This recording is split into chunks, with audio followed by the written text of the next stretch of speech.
How to block downloading apps on Android. Hello everyone, welcome back to our channel.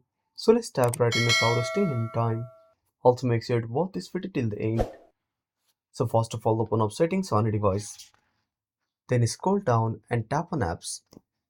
Now go to app management. Then tap on the search bar and type Play Store. Then tap on it. Now simply tap on disable. Again tap on disable. Now enter the lock screen password. Now simply go back.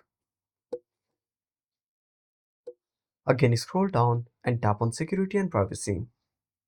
Simply scroll down, then tap on more security and privacy, then tap on installation sources. Now simply turn off all the toggles and that's it. Thanks for watching. Make sure to subscribe our channel and hit the bell icon. See you in the next video.